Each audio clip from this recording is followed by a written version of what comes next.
कार्तिक मास के शुक्ल पक्ष की एकादशी को देव उठनी एकादशी कहा जाता है।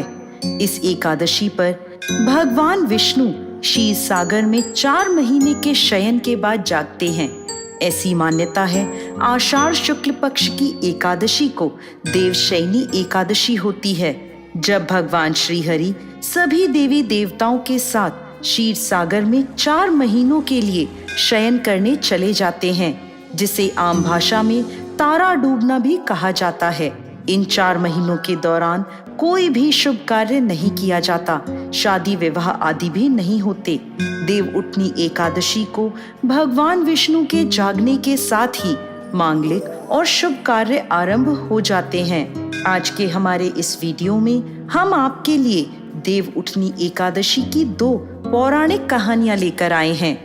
पहली कहानी के अनुसार एक समय भगवान नारायण से माँ लक्ष्मी पूछने लगी, हे नाथ, आप तो दिन रात जागते रहते हैं या फिर लाखों करोड़ों वर्षों तक सो जाते हैं, जिससे पूरी सृष्टि नष्ट हो जाती है। आप नियम से प्रतिवर्ष निद्रा लिया करें, जिससे मुझे भी कुछ समय विश्राम करने का मिल जाया करेगा।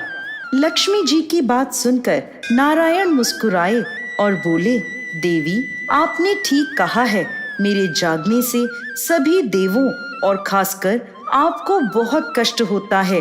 मेरी वजह से आपको भी जरा अवकाश नहीं मिलता, इसलिए आपके कथनानुसार आज से मैं प्रतिवर्ष 4 माह वर्षा ऋतु में शयन किया करूंगा। उस समय आपको और देवगणों को भी अवकाश मिल जाएगा। मेरी यह निद्रा अल्प निद्रा कहलाएगी, जो मेरे भक्तों के लिए परम कल्याणकारी और मंगलकारी होगी। इस काल में जो भी भक्त मेरे शयन की भावना कर मेरी सेवा करेगा और शयन व उत्थान के उत्सव को आनंद पूर्वक आयोजित करेगा, उसके घर में मैं तुम्हारे साथ निवास करूंगा। इस प्रकार जो भी भक्त देव उठनी के दिन भगवान विष्णु की पूजा आराधना करते हैं, उनके घर में स्वयं नारायण माँ लक्ष्मी के साथ वास करते हैं। देव उठनी एकादशी की एक और प्रचलित कथा के अनुसार एक समय की बात है, किसी नगर में एक राजा रहता था। उसके राज्य में प्रजा बहुत सुखी थी।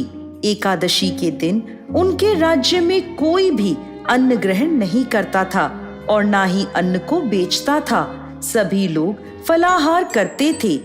एक बार भगवान श्री हरि ने राजा की परीक्षा लेनी चाहिए और वह एक सुंदर स्त्री का रूप धारण करके मार्ग में आकर बैठ गए।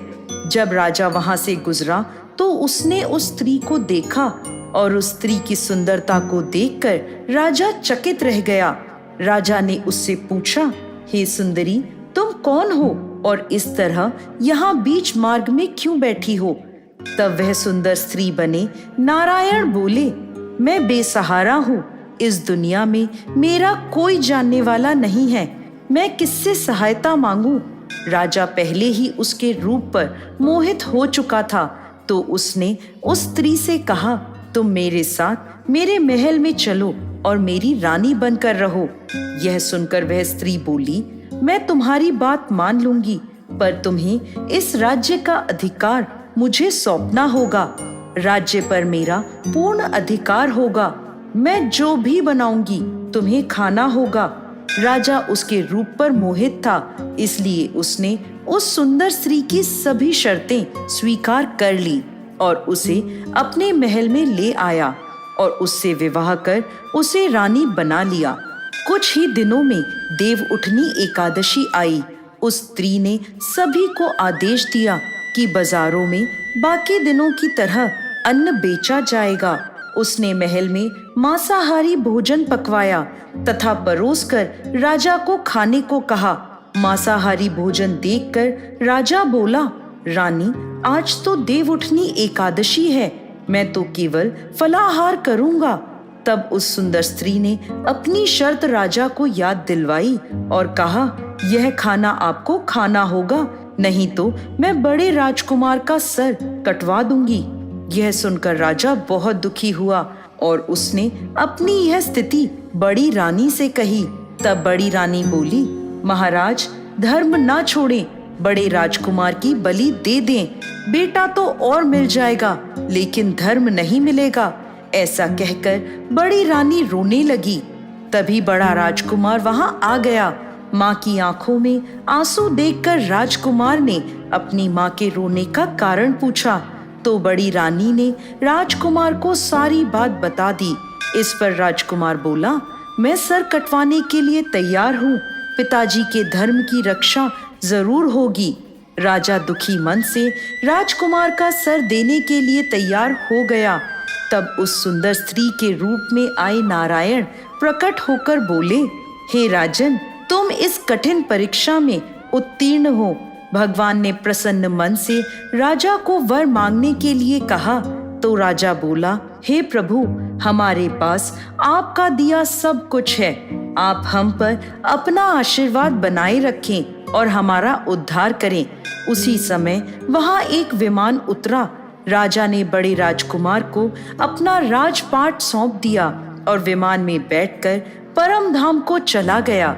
हे भगवान विष्णु, जैसे आपने राजा का उद्धार किया, उसी प्रकार इस कथा को सुनने वाले, बोलने वाले और हुंकारा भरने वाले सब पर कृपा करना। जय श्री हरि विष्णु।